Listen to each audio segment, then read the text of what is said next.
Pada malam ini kita dikurniakan oleh Allah satu kesempatan yang sebaik-baiknya, yaitu kesempatan untuk mengingati kelahiran junjungan Nabi kita Muhammad sallallahu alaihi wasallam. Walaupun ada orang-orang Islam yang mempertikaikan kebaikan dan keharusannya, tapi kita tetap melakukan apa yang biasa kita lakukan, yaitu mengadakan sambutan kelahiran Nabi kita Muhammad sallallahu alaihi wasallam. Bagi saya, seperti yang guru saya ajar, apa saja ayat Quran, apa saja ayat Quran yang menyebut tentang Nabi, yang menyebut tentang peperangan, dan apa saja yang berkaitan dengan Nabi kita Muhammad sallallahu alaihi wasallam adalah merupakan dalil yang menunjukkan bahawa kita diperintah oleh Allah supaya kita menyambut kelahirannya. Ya, saya ulangi lagi sekali, setiap ayat Quran yang menyebut tentang Nabi, peperangan yang dihadapi atau hijrah Nabi atau apa saja, itu adalah merupakan dalil yang menunjukkan kita disuruh supaya kita mengingati tarikh kelahiran Rasulullah sallallahu alaihi wasallam. Jadi tidak perlu kita ragukan keharusannya dan kebaikannya. Katalah, bila kita baca ayat yang pertama surah Isra, Bismillahirrahmanirrahim, Subhanalladzi asra bi'abdihi, sampailah akhir ayat, kan ada makna bahawa kita disuruh mengingati bukan saja peristiwa Isra dan Mi'raj, tapi seluruh kehidupan Rasulullah SAW. Jadi pengajaran itu tuan-tuan bukan mesti kita ambil daripada lafaz-lafaz Quran. Banyak pengajaran itu diambil daripada makna yang tersirat di dalam ayat-ayat itu. Jadi bila kita terenungkan ayat-ayat yang menyentuh tentang kehidupan Rasulullah, semuanya ada mengandungi isyarat, adalah baik dan sangat berfaedah kalau kita mengadakan sambutan hari kelahiran Rasulullah sallallahu alaihi wasallam. Tuan-tuan dan puan-puan sekalian, saya mulakan ucapan saya pada malam ini dengan tadi selawat yang kita baca. Ada satu dua rengkap yang sangat menarik perhatian saya, dan mungkin tuan-tuan juga perlu mengambil perhatian. Tadi ada rangkap yang menyebutkan anta samsun, anta badrun, anta nurun fauqa nurin, anta iksirun wa ghali, anta misbahus suduri.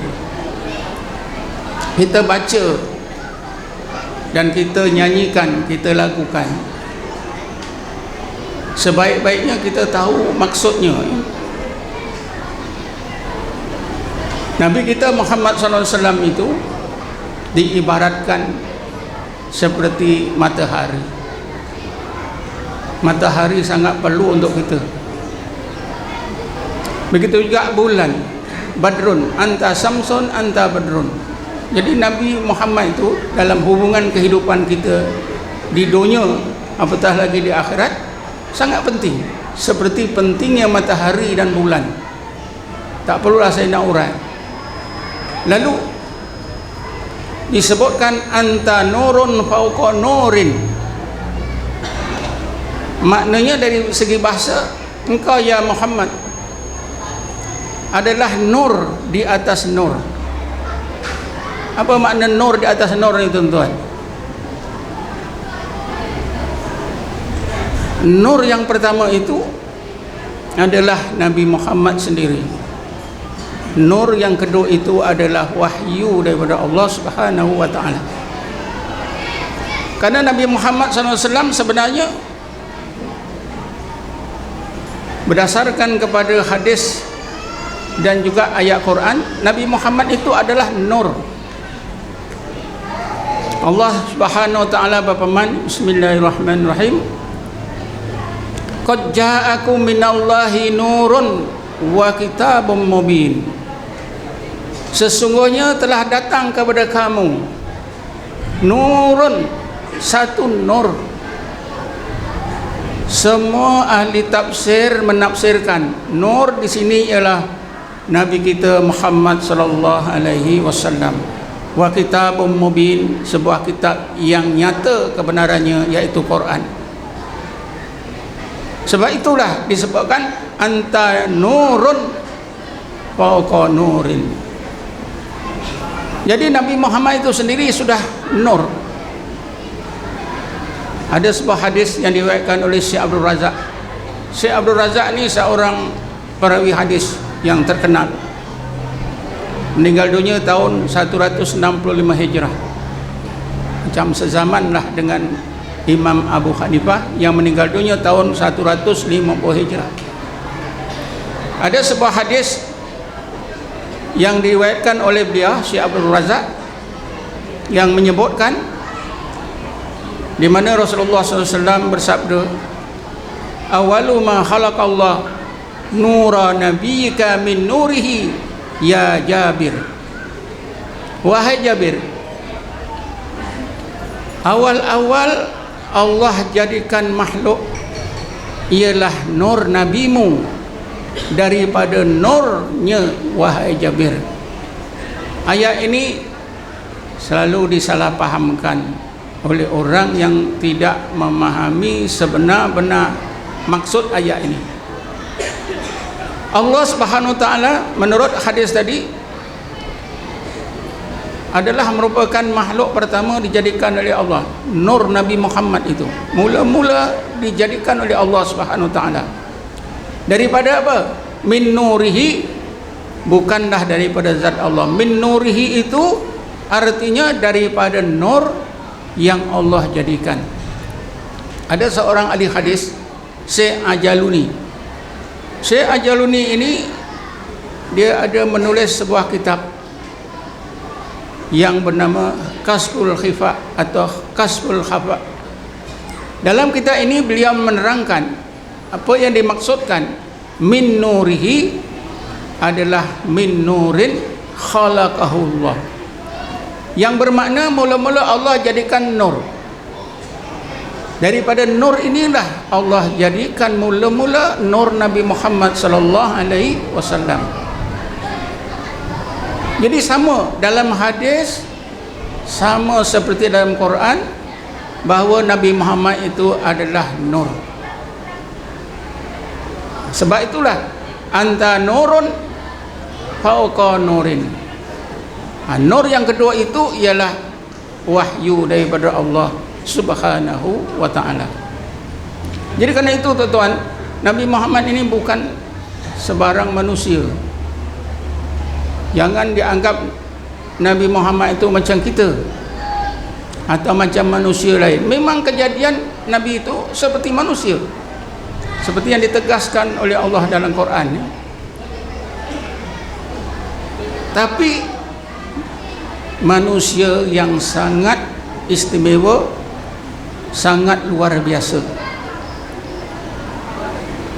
Sebab itulah dari segi inilah tuan-tuan, Nabi Muhammad itu dikatakan dialah yang awal, dia yang akhir. Yang awal mula-mula dijadikan manusia itu ialah Nabi Muhammad, ya, dalam nur, dalam bentuk nur. Tapi dalam kejadian yang mula-mula Adam, dan Nabi Muhammad itu sebagai Nabi dan Rasul yang terakhir. Tuan-tuan dan puan-puan sekalian, kita mestilah menyedari, ya, keistimewaan Nabi kita, kemuliaan Nabi kita, sebenar-benar sedar supaya kita menaruh cinta dan kasih sayang kepada Nabi Muhammad sallallahu alaihi wasallam. Nabi Adam alaihissalam, bagaimana yang kita semua tahu, kita semua maklum, cuma saya nak ingatkan semula. Nabi Adam alaihissalam, sebaik-baik dia melakukan kesalahan, Nabi Adam pun sudah melihat, nampak nama Nabi Muhammad itu tertulis di atas tiang-tiang aras. Ini kan satu keistimewaan Nabi. Karena itulah apabila Nabi Adam ini melakukan kesalahan, Nabi Adam bertawassul kepada Nabi Muhammad SAW. Ya Allah, ampunkanlah dosaku dengan hak Muhammad. Maka Allah berfirman kepada Nabi Adam AS, wahai Adam, aku belum jadikan Muhammad. Macam mana engkau tahu Muhammad? Maka Adam AS menjawab, ya Allah, sebaik-baik engkau masukkan roh ke dalam tubuhku, aku menongak ke atas, aku nampak di atas tiang-tiang aras maktuban la ilaha illallah Muhammad Rasulullah, tertulis la ilaha illallah Muhammad Rasulullah. Aku yakin ya Allah, apabila satu makhlukmu engkau dekatkan dengan namamu, tentulah makhluk itu paling engkau kasihi, paling mulia di sisi engkau. Maka Allah berfirman, kalau begitu ya Adam, aku ampunkan dosa-dosamu. Tapi tuan-tuan, yang menyedihkan, ada juga orang Islam yang kata ini cerita-cerita Israiliyat, cerita-cerita dongeng yang diambil daripada rahib-rahib Yahudi. Kalau kita tengok dalam Quran, dalam tafsir surah Baqarah ayat di bawah-bawah ya, ayat 37 kalau tak salah. Bismillahirrahmanirrahim. Fatalaqa Adamu mir rabbihi kalimatin fataba alaihi innahu wattawwabur rahim. Ayat ini tuan-tuan, dalam tafsir, setengah tafsir diceritakan, yang meriwayatkan juga Syekh Abdul Razak. Di dalam tafsir diterangkan bahawa Nabi Adam itu minta keampunan daripada Allah seperti yang saya ceritakan tadi.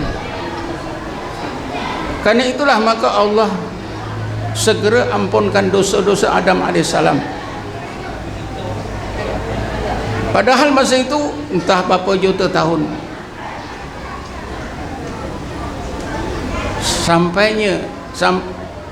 berapa juta tahun sampainya Nabi kita Muhammad SAW dilahirkan. Berjuta tahun daripada masa itu barulah Nabi dilahirkan. Tuan-tuan dan puan-puan sekalian, katalah kita terima ini dongeng Israiliyat, tapi bagi saya memang kita tolak pandangan ini, karena jelas diriwayatkan oleh Syekh Abdul Razak dan diriwayatkan juga oleh ahli hadis yang terkenal seperti Tibrani, Bayhaqi dan sebagainya. Tuan-tuan dan puan-puan sekalian, satu lagi, Nabi kita Muhammad SAW belum diutuskan. Nabi kita Muhammad SAW belum diutuskan. Orang-orang Yahudi di Madinah yang percaya kepada kitab Taurat, di dalam kitab Taurat ada cerita tentang Nabi Muhammad. Orang Yahudi di Madinah ada dua puak yang besar, Bani Nadir dan Bani Quraidah. Apa belajar sejarah Islam dia ingat, Bani Nadir dan Bani Quraidah tinggal di kawasan bukit-bukit dekat Madinah. Selalu berperang melawan dua puak Arab, Aus dan Khazraj. Bila mereka ni perang, orang Yahudi kalah. Arab, Aus dan Khazraj ni menang. Jadi akhirnya tuan-tuan, satu masa ketua-ketua Yahudi ni berpakat berunding macam mana nak menang peperangan yang akan datang ini. Maka ketua-ketua Yahudi, rahib-rahib mereka mengesurkan, kita berdoa minta kemenangan daripada Allah dengan bertawasul kepada Muhammad. Berlakulah perang tuan-tuan. Orang Yahudi menang.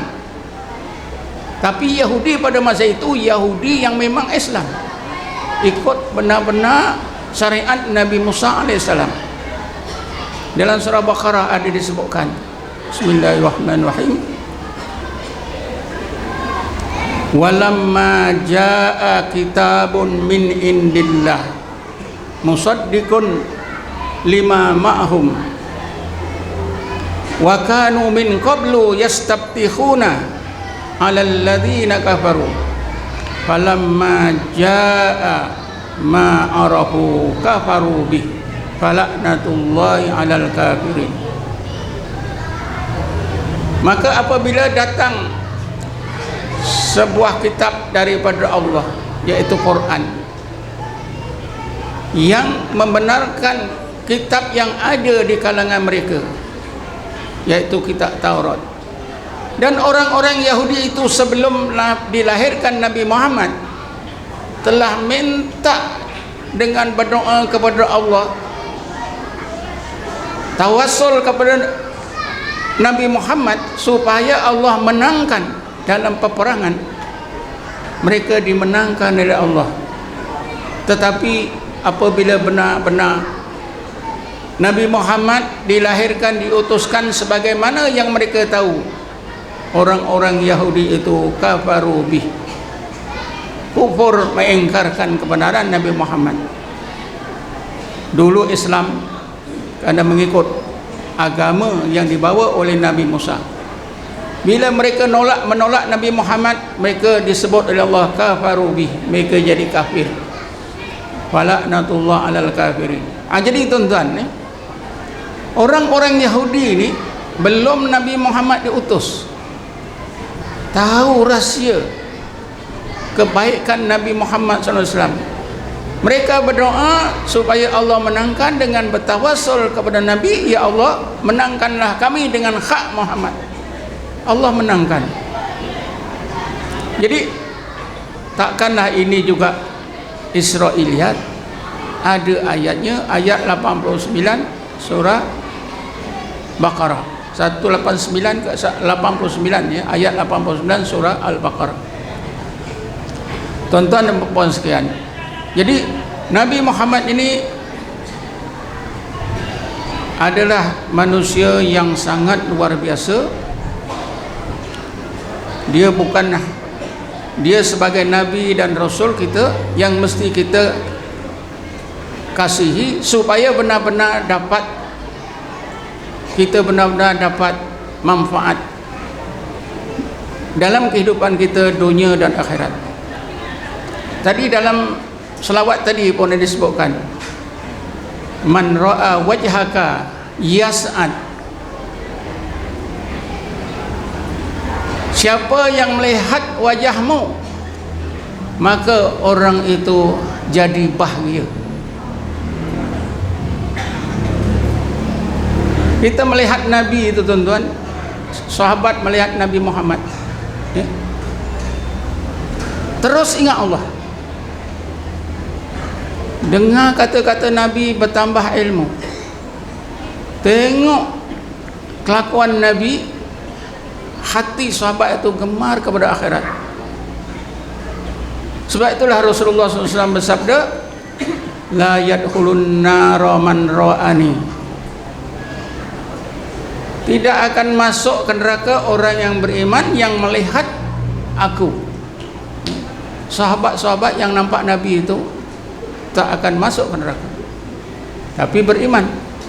Kalau tak beriman macam Abu Jahal, semakin berganda-ganda seksanya. La yadkhulun nara man ra'ani wala man ra'a man ra'ani. Juga tidak akan masuk ke dalam neraka orang yang beriman yang melihat orang yang melihat aku. Golongan tabi'in tak pernah melihat Rasulullah, tapi mereka melihat sahabat. Berarti tabi'in ini tidak akan masuk ke neraka. Walau bi sab'ina wasitatan, sekalipun sampai 70 generasi, 70 lapis tuan-tuan. Ada orang yang mengira, murid saya kira, sejak Nabi itu sampai sekarang berapa generasi? Lebih kurang baru 40, lebih sedikit saja, belum sampai 70. Jadi kita melihat guru kita, kita nampak ustaz kita. Katalah ustaz kita ni orang yang ke-44, kita orang 45. Ustaz kita tengok ustaz dia, sampailah kepada Rasulullah dalam keadaan beriman, tidak akan masuk ke dalam neraka, tapi dalam keadaan beriman. Karena Nabi kata, Nabi bersabda, walau bisab'ina wasitatan, walaupun sampai 70 generasi, 70 lapis. Tuan-tuan dan puan sekalian, karena itulah kita perlu benar-benar memastikan diri kita dapat apa yang telah dijanjikan oleh Allah dalam firman-Nya yang mula-mula saya sebutkan tadi. Bismillahirrahmanirrahim.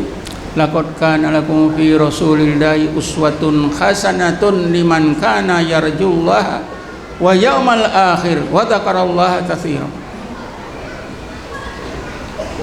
Kita dijanjikan oleh Allah, kita akan dapat uswah hasanah daripada Rasulullah SAW. Uswah hasanah daripada Rasulullah dalam berbagai bidang kehidupan, zahir dan batin kita, dunia dan akhirat kita. Tapi malam ini tuan-tuan, saya nak sebut satu saja yang sangat penting.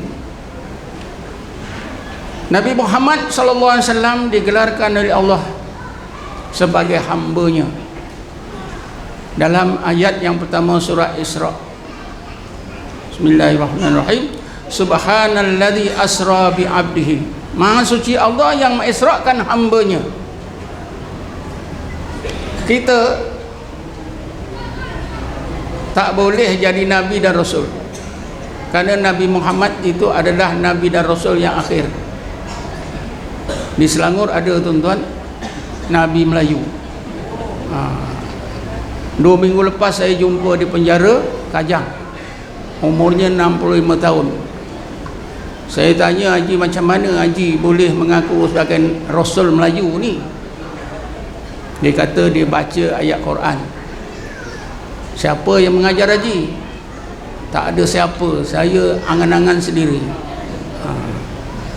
Kata saya, bukan angan-angan sendiri Haji, itu ada syaitannya. Sebab memahami ayat Quran sendiri-sendiri, tak belajar, tak ada guru, gurunya syaitan. Dia kata iyalah, tapi tak tahulah Haji sudah taubat ke? Oh, dah lama taubat. Tapi saya tanya pegawai penjara tu, dia bohong je. Kita berbalik semula tuan-tuan, yang sangat penting dalam pandangan saya, kita mestilah dapat uswah hasanah daripada Rasulullah, supaya kita ini menjadi hamba Allah seperti Nabi menjadi hamba Allah. Nak jadi Nabi Rasul dah tak boleh, tapi menjadi hamba Allah itu boleh. Nabi Muhammad ditawarkan oleh Allah Nabi dan Raja. Nabi Muhammad pilih Nabi dan hamba. Maka kita sebagai umatnya, hendaklah kita pilih hamba. Dan di dalam Quran pun memang disebutkan adanya golongan hamba-hamba Allah di kalangan umat Nabi Muhammad sallallahu alaihi wasallam. Antaranya firman Allah Subhanahu wa taala, bismillahirrahmanirrahim, wa basyiril ibad alladzina yastami'unal qaula fayattabi'una ahsana ulaika alladzina hadahumullah wa ulaika hum ulul albab. Ya Muhammad, sampaikanlah berita yang benar lagi mengembirakan para hamba-hambaku. Para hamba-hambaku. Maknanya di kalangan umat Nabi Muhammad ni ada mereka yang dapat mencapai derajat hamba Allah. Hamba-hambaku itu ya Muhammad ialah orang-orang yang beriman, bila mendengar pengajaran Quran mereka lakukan sebaik-baiknya. Alladzina yastami'unal qaula fayattabi'una ahsana. Dengar pengajaran Quran, buat sebaik-baiknya. Buat sembahyang sebaik-baik sembahyang, puasa sebaik-baik puasa, sedekah sebaik-baik sedekah, apa saja sebaik-baik. Sebab itulah tuan-tuan, apa yang dimaksudkan umatan wasatan, umat pertengahan itu umat yang sebaik-baiknya, bukan umat yang pertengahan, umat yang sebaik-baiknya. Buat apa saja sebaik-baiknya. Bila semua sebaik-baik, itulah wasatan. Sebab itu Nabi bersabda, khairul umur awsatuha. Awsat itulah sebaik-baik, kata Nabi. Cuba kita terbalikkan, pasal kita maknakan khairul umur awsatuha. Jadi kita tertumpu pada awsat, makna pertengahan, sedangkan maknanya terbalik. Awsat itulah khairul umur, sebaik-baik perkara itulah wasatiyah. Bila orang mukmin melakukan perintah Allah sebaik-baik, itulah wasatiyah. Jadi hamba-hamba Allah ni tuan-tuan beribadat kepada Allah sebaik-baik ibadat. Ulaikal ladzina hadahumullah, merekalah orang-orang yang sentiasa mendapat hidayat daripada Allah. Wa ulaika hum ulul albab, mereka itulah golongan ulul albab. Tuan-tuan dan puan sekalian, jadi macam mana kita nak dapat, macam mana bagaimana, apakah kaedah ya? Apakah kaedah, apakah jalannya yang mesti kita tempuh supaya kita menjadi hamba Allah? Bila menjadi hamba Allah, Allah janjikan apa dia? Wabasyiril ibad. Ya Muhammad, sampaikanlah berita yang menggembirakan kepada para hambaku. Berita ni apa tuan-tuan? Disebut dalam surah Ar-Ra'd. Berita ini ialah Jannatu Adnin. Hamba-hamba Allah ini akan dimasukkan ke dalam Jannatu Adnin. Wa man salaha min abaihim wa azwajihim wa dzurriyyatihim wal malaikatu yadkhuluna alaihim min kulli bab salamun alaikum bima sabartum. Mereka akan dimasukkan ke Jannatu Adnin bersama-sama mereka yang soleh daripada datuk nenek, daripada isteri dan anak cucu. Jadi keluarga besar di sana. Ini hamba-hamba Allah. Jadi hamba Allah itu tuan, sudah ditentukan oleh Allah tempatnya Jannatu Adnin. Jadi kerana itulah perlu kita menjadi hamba Allah. Cuma cara mana, kaedah mana yang patut kita pegang, jalan mana yang patut kita lalui supaya kita menjadi hamba Allah? Senang saja tuan-tuan. Kita ingatkan semula ayat tadi ya. Bismillahirrahmanirrahim. Laqad kana lakum fi rasulillahi uswatun hasanatun liman kana yarjullaha wa yawmal akhir wa dzakarallaha katsiran. Ada 3 syarat. Liman kana yarjullah, bagi siapa yang maukan Allah. Wa yawmal akhir, kedua maukan kebaikan akhirat. Wa dzakarallaha katsira, dan zikir banyak-banyak. 3 ni saja, bukan 30 syarat. Kita kalau mau menjadi hamba Allah, syarat utama mestilah kita penuhi. Dalam hidup kita ini yang kita mau Allah. Kedua, kebaikan akhirat. Ketiga, amalkan zikir terus menerus. Karena tiga inilah yang menjadi asas zahir dan batin dalam perjalanan Nabi kita Muhammad sallallahu alaihi wasallam. Nabi kita maukan Allah, maukan kebaikan akhirat. Bukan untuk dirinya, untuk semua umatnya. Kan Rasulullah diberi oleh Allah syafaat. U'titu as-syafa'ata fa adhartuha li ummati. Aku dikurniakan oleh Allah syafaat. Aku simpan untuk kepentingan umatku di akhirat nanti. Jadi Rasulullah itu pertama maukan Allah, kedua maukan kebaikan akhirat, ketiga memang Rasulullah itu orang yang sentiasa berzikir. Tiga ini bukan susah tuan-tuan, sebab itu bila kita belajar ilmu tasawuf, biasanya guru-guru tasawuf kita ngajar doa, ilahi anta maksudi wa ridhaka matlubi. Kalau kita tak tahu apa doa macam ni, ya Allah, yang engkaulah saja yang menjadi tujuan hidupku, yang aku cari ialah keridhaan-Mu. Ini kan mau Allah, maukan akhirat. Kalau kita sedar tuan-tuan, doa yang diajar oleh guru-guru kita dalam tasawuf ini doa yang paling penting. Karena kita mau Allah, mau akhirat. Wa dzakara katsira, wa dzakarallaha katsira. Memang guru-guru tasawuf kita mengajar kita berzikir. Semua ada. Tuan-tuan dan puan sekian, kalau tuan-tuan ingin tahu apakah amalan yang mula-mula disyariatkan oleh Allah di dalam Islam, maka jawapannya ialah zikrullah. Mula-mula amalan yang disyariatkan oleh Allah ialah amalan zikrullah. Sembahyang fardu 5 waktu disyariatkan oleh Allah di malam Isra dan Mi'raj. Kira-kira setahun atau beberapa bulan lagi Rasulullah nak berhijrah ke Madinah. Solat ini kemudian. Tapi amalan yang mula-mula disyariatkan sebenarnya ialah zikrullah. Diamalkan oleh orang-orang, diamalkan oleh Rasulullah dan orang-orang Islam di Mekah hampir selama 12 tahun barulah turunnya ibadat sembahyang.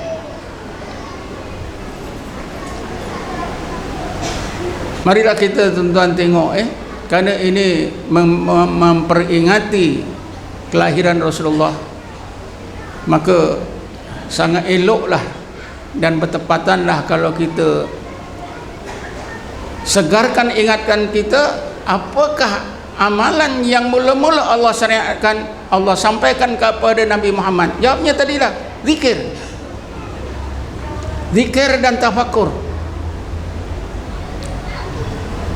Kita semua tahu ayat Quran yang mula-mula disampaikan oleh Jibril kepada Nabi kita Muhammad sallallahu alaihi wasallam ialah 5 ayat daripada suratul Alaq.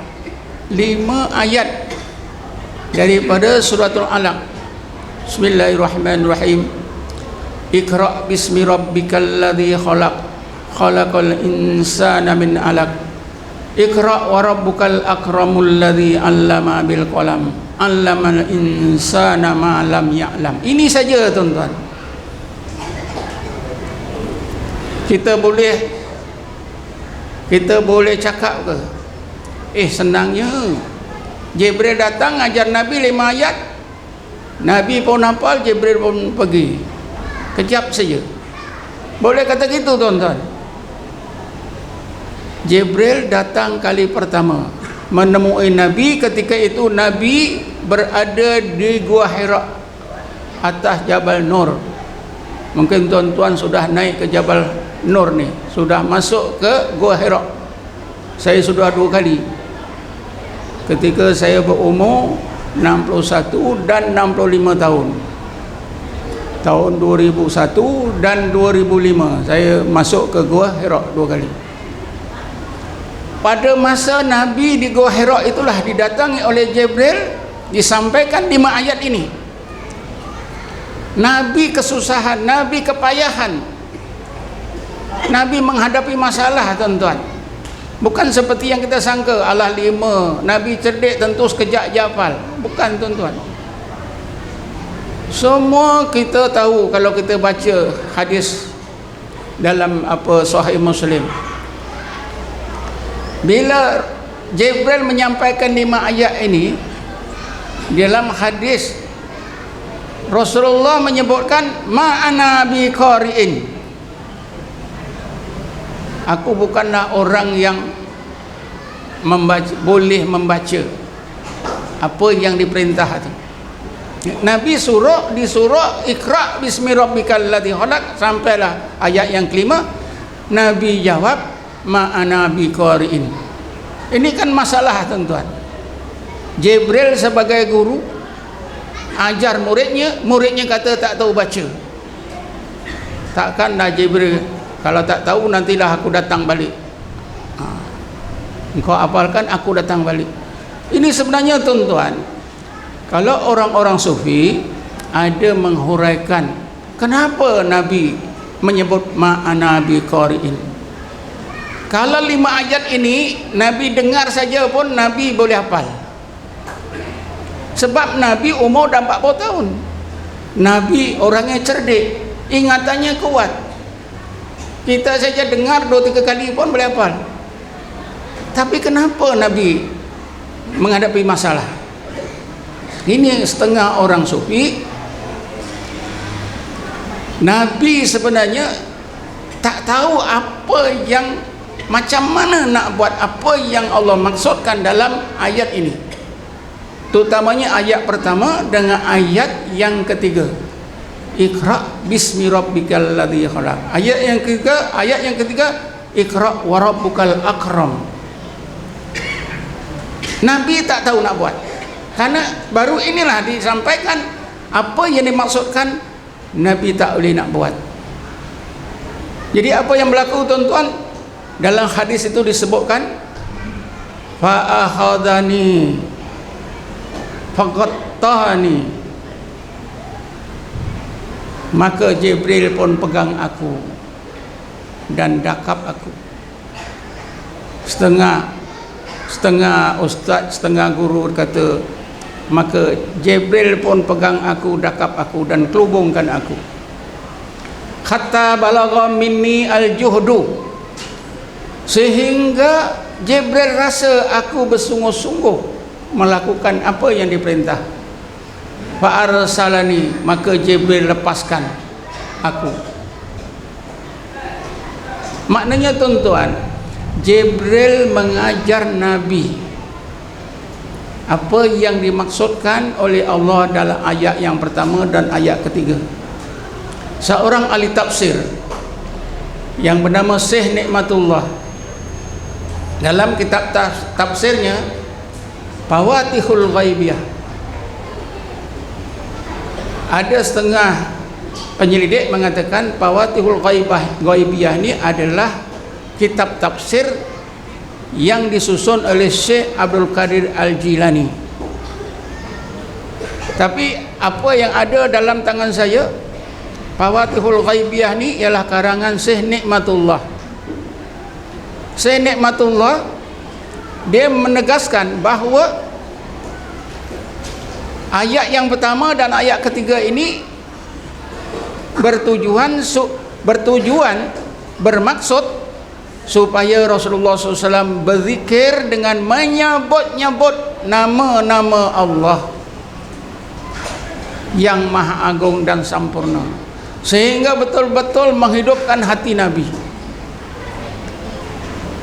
Dan kalau kita tengok keterangan-keterangan yang dibuat, berbagai keterangan yang dibuat oleh ulama tasawuf, tuan-tuan, memang betul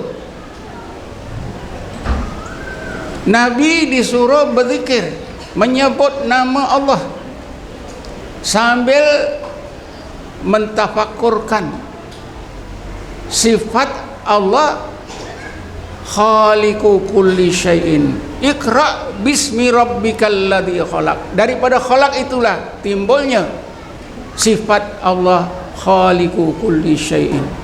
Jadi zikirnya ialah Allah, tafakkurnya ialah khaliq. Ayat yang ketiga zikirnya ialah Allah, tafakkurnya ialah al-akram. Khaliq tuan-tuan mewakili sifat-sifat jalal, atau dalam bahasa Melayu sifat-sifat keagungan Allah. Al-akram mewakili sifat-sifat kesempurnaan Allah atau sifat-sifat jamal. Tuan-tuan dan puan-puan sekalian, di dalam hadis diceritakan akhirnya Jibril pun pergi, Nabi Muhammad pun turun daripada Gua Hira. Nabi berjalan itu berasa sejuk, lemah. Ya. Masa saya naik Jabal Nur, saya tanya orang-orang Kashmiri di situ, saya tanya sini sampai Masjidil Haram berapa kilometer? Dikata antara 6 hingga 7 kilometer. Wallahu alam, mungkin lebih dekat. Nabi sampai di rumah tuan-tuan, Nabi sampai saja di rumah, Nabi kita Muhammad sallallahu alaihi wasallam terus berbaring, menggeletar-geletar kesejukan. Lalu Nabi kata, zammiluni, zammiluni. Dia minta istrinya Khadijah, ya Khadijah, selimutkan aku, selimutkan aku. Nabi terbaring sampai 2 hari. Baru Nabi bangun, kesehatannya stabil semula, pikirannya tenang, hatinya tenang. Inilah tuan-tuan yang disebutkan oleh Allah dalam Quran. Bismillahirrahmanirrahim. Allahu nazzala ahsana hadisi kitaban mutasyabihan masaniya taqsairu minhu juludul ladina yakhshawna rabbahum summa talinu juluduhum wa qulubuhum ila dzikrillah. Allah menurunkan sebaik-baik perkataan, yaitu kitab Quran, yang ayat-ayatnya kadang-kadang mutasyabih, samar, dan kadang-kadang berulang-ulang, seperti yang kita dapati dalam surah Ar-Rahman. Taqsairu minhu juludul ladina yakhshawna rabbahum. Orang yang hatinya benar-benar takut kepada Allah menggeletar seluruh anggota. Menggeletar seluruh anggota orang yang hatinya benar-benar takut kepada Allah. Siapa yang mengalami? Mula-mula ialah Nabi kita Muhammad sallallahu alaihi wasallam. Nabi menggeletar sampai rumah itu lemah, terus baring, sejuk, minta diselimutkan. Inilah taqsairu minhu juludul ladina yakhshawna rabbahum summa talinu juluduhum wa qulubuhum ila dzikrillah. Kemudian seluruh anggota dan seluruh hati akan jadi tenang, stabil ketika mengingati Allah Subhanahu wa taala. Ini berlaku kepada Nabi Muhammad sallallahu alaihi wasallam. Jadi kerana itu tuan-tuan, amalan yang mula-mula disyariatkan oleh Allah ialah zikir dan tafakkur. Dan amalan inilah yang diamalkan oleh umat Islam semasa di Mekah sehingga turunnya ibadat sembahyang. Ada 2 amalan yang diamalkan oleh Rasulullah dan umat Islam semasa di Mekah. Pertama, baca Quran, keduanya zikir. Baca Quran dan zikrullah. Ini sangat penting. Pasal apa? Dengan baca Quran dan zikir menghidupkan hati. Dalam Quran tuan-tuan, Allah Subhanahu wa taala sebutkan, Bismillahirrahmanirrahim, awaman kana mayyitan fa ahyainahu wa ja'alna lahu nuran yamshi bihi fin nas kaman masaluhu fid dhulumat laisa bi kharijin minha. Adakah orang yang hatinya mati lalu kami hidupkan? Sesudah kami hidupkan, kami jadikan dalam hati yang hidup itu nur, nuran. Dengan nur itu orang itu mampu memahami ilmu Allah yang susah-susah, yang sulit-sulit untuk diamalkan oleh dirinya dan disebarkan kepada masyarakat manusia. Adakah orang seperti ini sama orang lain yang hatinya tetap mati, tidak dikurniakan oleh Allah cahaya, berada dalam berbagai kegelapan? Jawabnya tidak sama. Jadi soalnya tuan-tuan, kenapa Allah hidupkan hati seseorang lalu diberi nur? Jawabannya ialah karena orang itu sentiasa berzikir. Sentiasa berzikir. Seperti Rasulullah SAW. Kita tahu ya, Rasulullah itu sentiasa berzikir. Sebab Rasulullah sendiri bersabda, inna ainaini tanamani wala yanamu qalbi. Sesungguhnya kedua mataku tidur, tetapi hatiku tak tidur. Semasa Nabi tidur itu, hati Nabi terus berzikir. Umatnya pun sama juga tuan-tuan, yang belajar zikir dengan Rasulullah, dipimpin oleh Rasulullah dalam amalan zikir, mereka pun begitu. Bismillahirrahmanirrahim. Alladzina yadhkuruna Allah qiyaman wa qu'udan wa ala junubihim wa yatafakkaruna fi khalqis samawati wal ard. Rabbana ma khalaqta hadza batila subhanaka faqina adzabannar. Ulul albab itu ya orang-orang yang sentiasa berzikrullah dalam apa juga keadaan mereka, berdiri ke duduk dan berbaring. Berbaring ini maknanya tidur. Ulul albab ni tuan-tuan, jaga pun ingat Allah, tidur pun ingat Allah, seperti Rasulullah SAW. Kita pun tuan-tuan, kalau memang kita selalu latih berzikir, jaga pun ingat Allah, tidur pun ingat Allah. Tuan-tuan dan puan sekalian, jadi Rasulullah sentiasa zikir dan sahabat-sahabat itu pun zikir dan baca Quran. Sebab itu ada satu ayat tuan-tuan yang menyebutkan hal ini. Bismillahirrahmanirrahim. Wala tadrudil ladina yad'una rabbahum bil ghadati wal 'ashiyyi yuriduna wajha. Ya Muhammad, engkau jangan halau.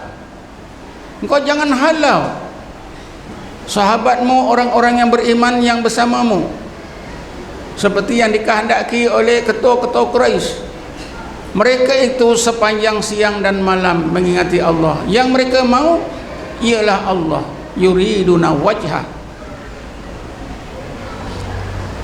Tuan-tuan dan puan sekalian, ayat ini diturunkan oleh Allah berkaitan dengan wakil orang Quraisy menemui Rasulullah, menegaskan kepada Rasulullah, ya Muhammad, ketua-ketua kami bangsawan Quraisy memang ingin selalu bertemu engkau, berbincang dengan engkau, tetapi yang menjadi masalah ialah kawan-kawanmu yang pakaiannya tak senonoh. Kalau engkau boleh halau mereka ini, senanglah ketua-ketua Quraisy kami menemui engkau, berbincang selalu. Lalu turunlah ayat ini. Ya Muhammad, engkau jangan halau mereka, jangan bubarkan mereka. Mereka itu siang dan malam sentiasa mengingati Allah. Yang mereka mau Allah.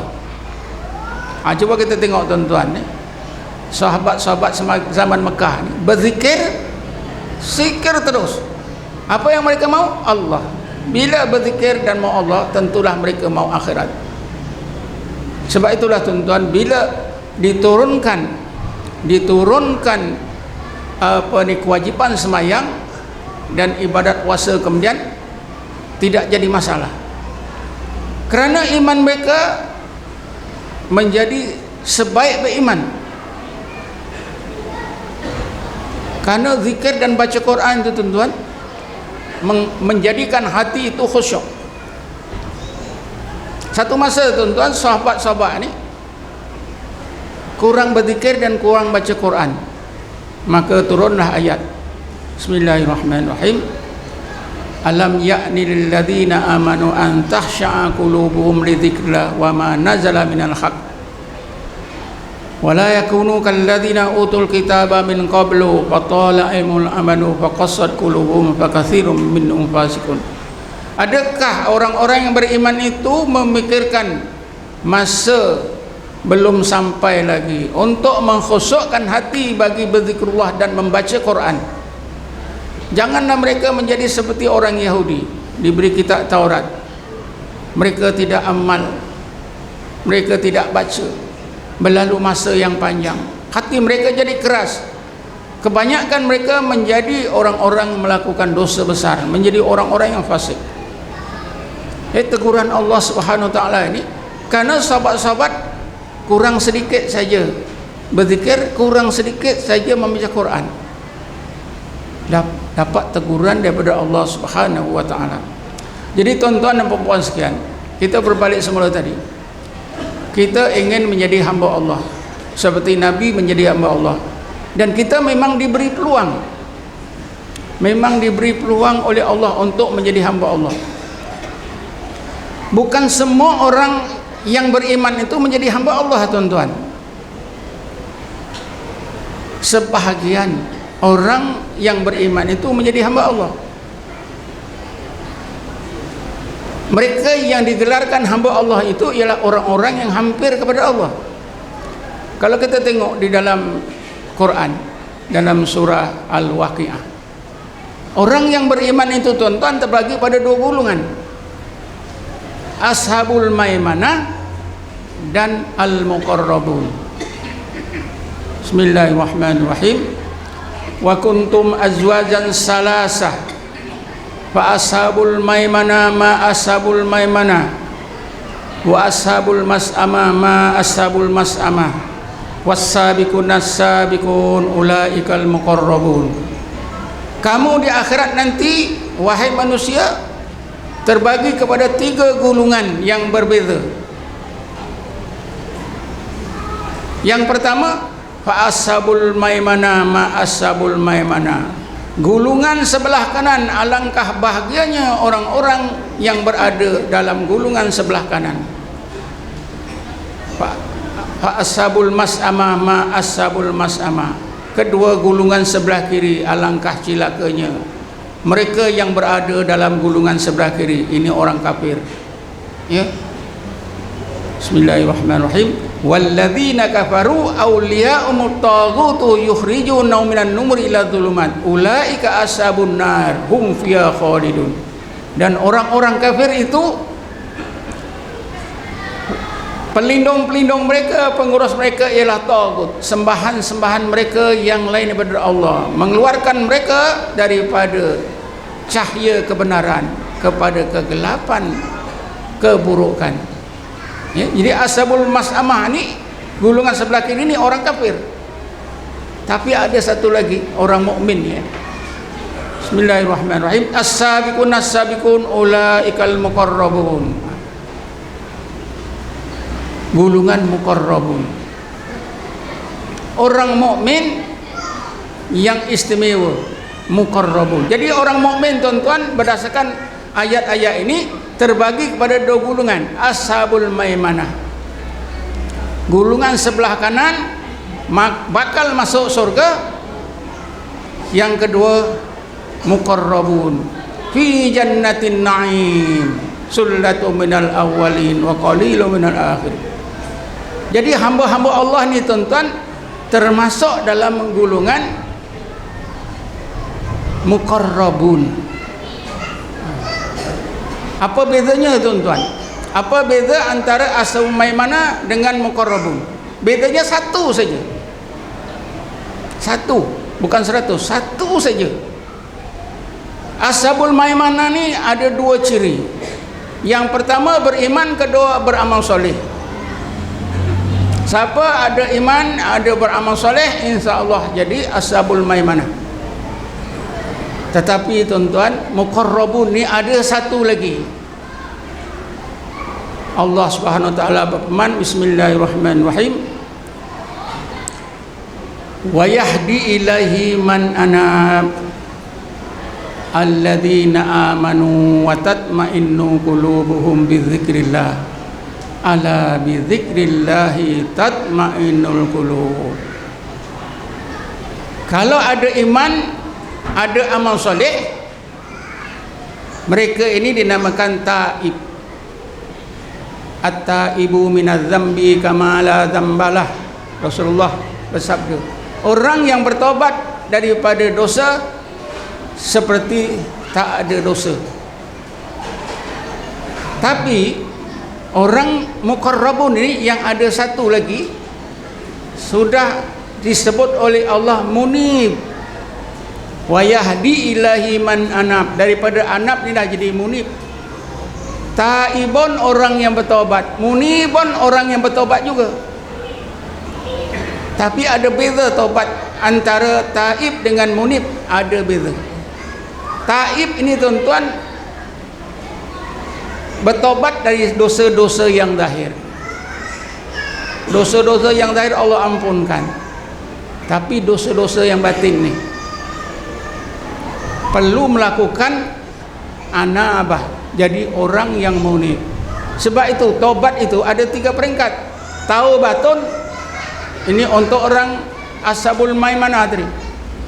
Inabatun, inabah inilah untuk orang yang tergolong dalam golongan muqarrabun. Kita boleh taubat pun alhamdulillah, tapi kalau boleh biarlah kita melakukan inabah, jadi orang yang munibun. Jadi dalam ayat tadi, orang yang munibun ni ada 3 ciri. Bismillahirrahmanirrahim. Alladzina amanu wa tatma'innu qulubuhum bi dzikrillah. Orang itu beriman, beramal soleh, hati mutmainnah dengan zikrullah. Jadi yang tak ada golongan ashabul maimanah tadi, yang tak ada ialah hati mutmainnah kerana membayarkan zikir.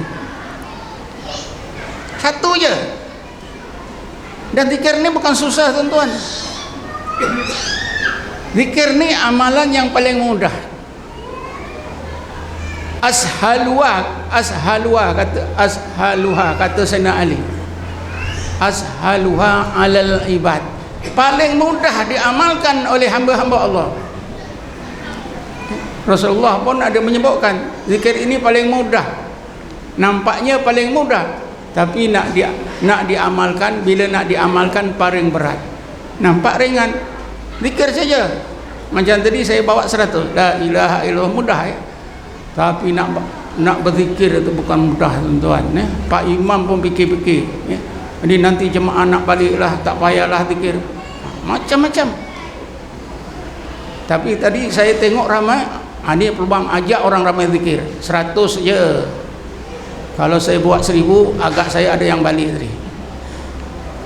Pernah tuan-tuan di kampung saya, imam selalu kalau tahlil arwah, kalau imamnya baik hati dia buat 100, kurang baik hati 70, kurang lagi baik hati 40 saja.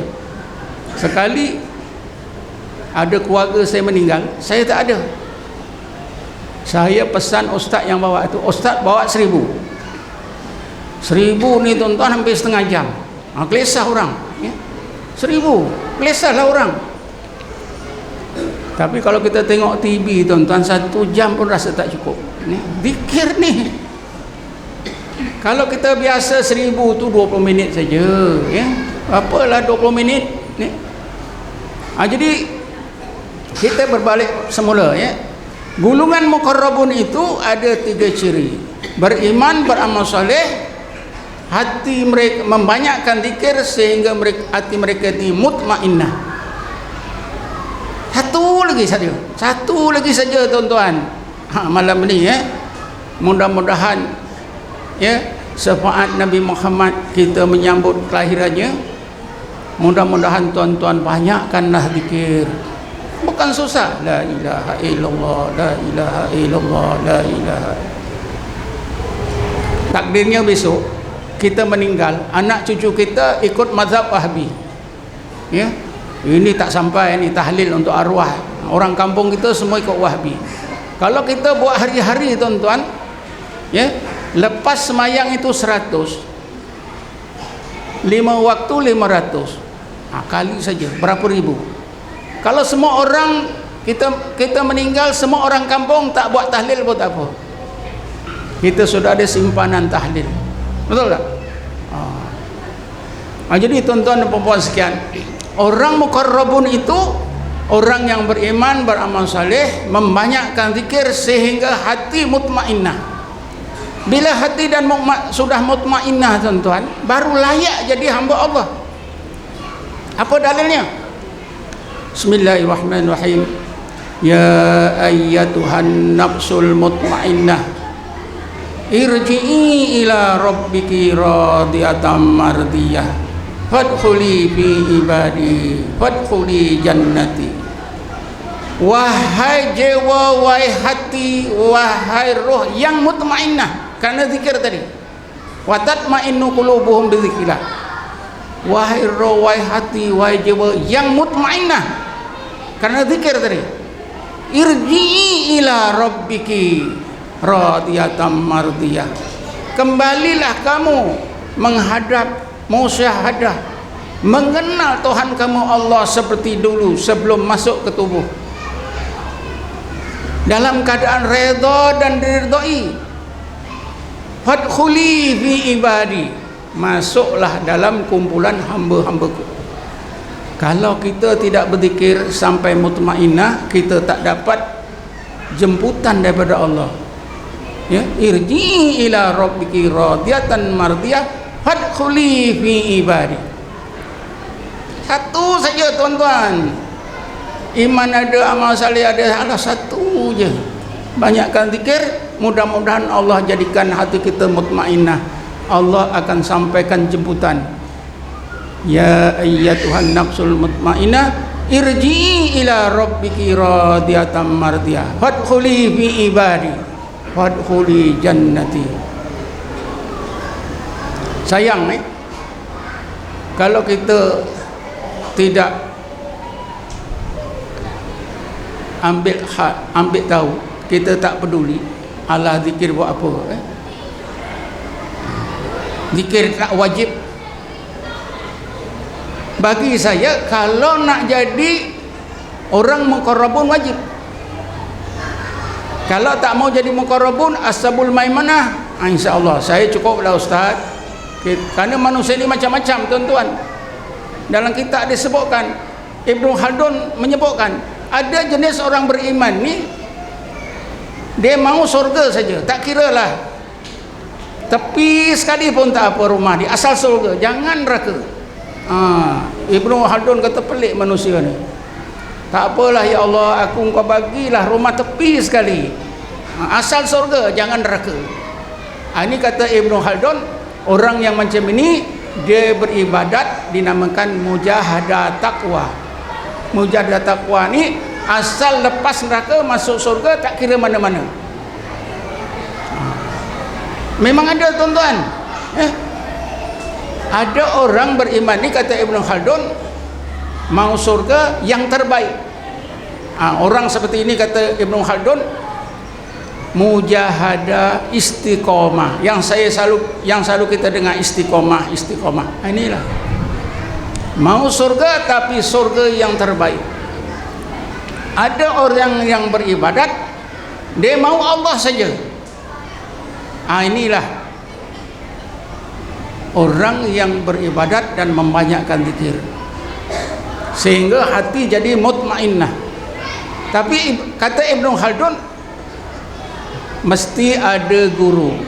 Tak ada guru, ini macam tadi Haji Kahar mengaku sebagai Rasul Melayu.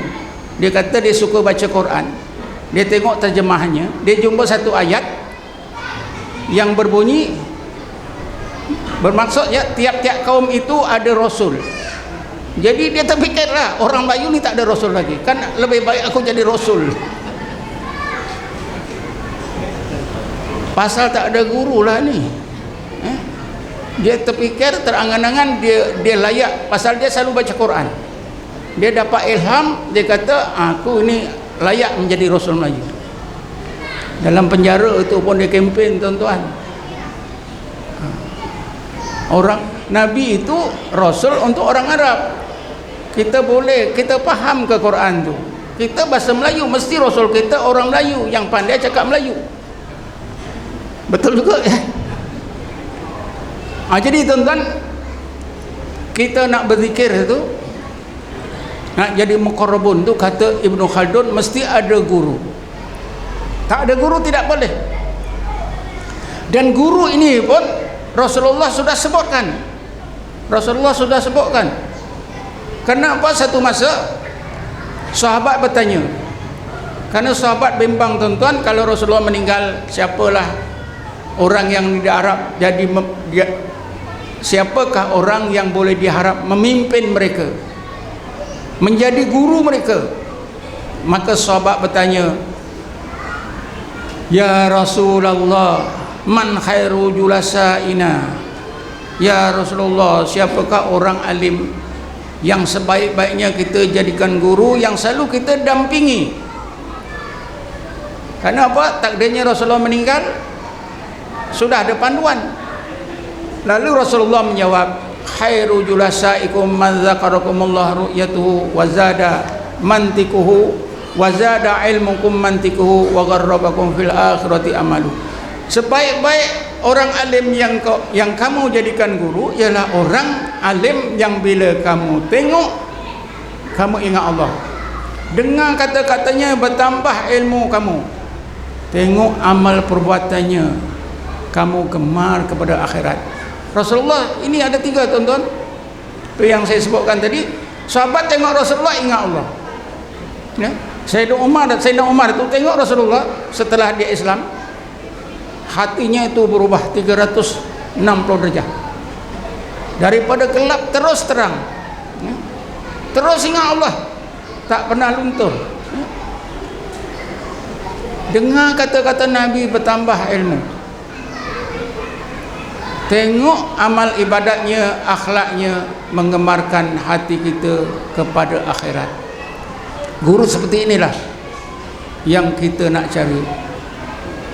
Tapi nak cari bukan seperti kita nak cari guru agama biasa tuan-tuan. Ulama tasawuf mengajar kita kena sembahyang taubat, sembahyang hajat, berdoa kepada Allah. Mudah-mudahan Allah ketemukan kita pada orang seperti ini yang boleh kita jadikan guru, memimpin kita, menghidupkan hati. Sebab tadi Allah hidupkan hati kita, lalu diberi cahaya itu dengan apa? Dengan zikir. Zikir. Selain daripada apa yang diwajibkan kita sudah maklum. Apa yang diperuntukkan oleh Allah kita sudah maklum. Tapi di samping apa yang diperuntukkan ini, mesti kita banyakkan zikir. Karena inilah amalan, satu-satunya amalan yang menyegerakan hidupnya hati kita. Sebab itulah tadi disebutkan dalam Quran, orang-orang ulul albab itu sentiasa berzikir dalam apa juga keadaan mereka, duduk ke berbaring ke berdiri ke duduk ke berbaring, sambil mereka tafakur kepada Allah Subhanahu wa taala. Mereka inilah golongan ulul albab. Mereka inilah hamba-hamba Allah. Jadi ringkasnya tuan-tuan, sebenarnya sambutan hari Maulid Rasul ini, saya menyeru diri saya dan tuan-tuan, marilah kita tingkatkan amalan zikrullah itu. Karena zikrullah ini memang kita dah hari-hari amalkan. Tapi biarlah zikir yang kita amalkan ini menghidupkan hati kita. Kata Ibnu Athaillah dalam kitabnya Hikam tuan-tuan, orang berzikir ni ada 4 peringkat. Pertama, zikir ghaflah. Dia berzikir tapi hati lalai. Tak apa, itu permulaan. Yang kedua, zikir yaqadhah. Dia berzikir, hati yang lalai sudah diubah oleh Allah menjadi sedar, yaqadhah. Ketiga, yang lebih baik, zikir khudur. Dia berzikir, hatinya kuat ingat Allah. Yang terbaik, zikir ghaibah, hanya ingat Allah saja.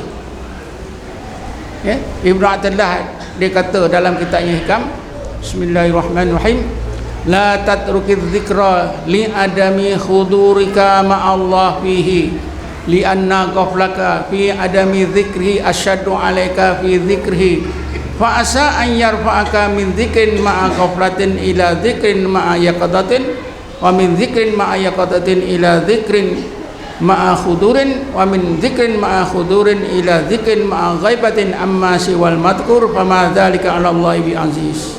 Jangan kamu tinggalkan zikir, disebabkan bila kamu berzikir tak boleh ingat Allah, tapi hendaklah zikir terus.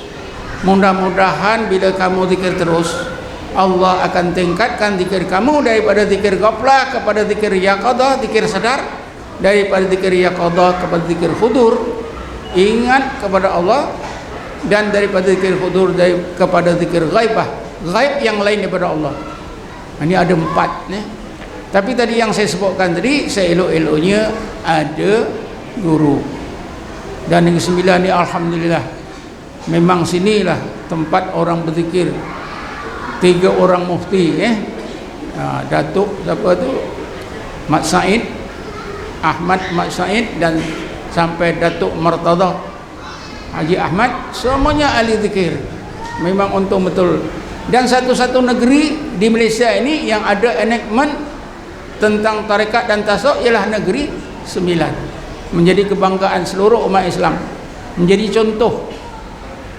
Selangor pun tak mampu tuan-tuan. Selangor Jabatan Mufti cuma buat garis panduan amalan tasawuf dan tarekat, kecil saja, ya. Di Perak pun baru macam tu. Tapi di Negeri Sembilan ni tahun 2005 tak salah saya sudah diteruskan enactment berkaitan dengan amalan tasawuf dan tarekat untuk menjadikan orang Islam di sini beramal dengan tasawuf dan tarekat dalam keadaan yang betul, selaras dengan syariat Islam. Kalau ada apa-apa yang salah dibetulkan, bukan diharamkan, tidak, dibetulkan. Dia beramal tarekat tapi ada dimasuki unsur-unsur yang tak betul, jadi dia nasihat, dipanggil. Ataupun dia belajar berzikir tapi tak mau belajar ilmu, disuruh belajar ilmu. Jadi setakat inilah untuk malam ni. Sebelum saya undurkan diri, saya ucapkanlah kepada Datuk Abu Ubaidah, pengurusi masjid ini, dan juga jawatan kuasa masjid ini yang sudi menjemput saya kali yang kedua ke ketiga. Jadi setakat ini saja. Wallahu alam. Assalamualaikum warahmatullahi taala wabarakatuh.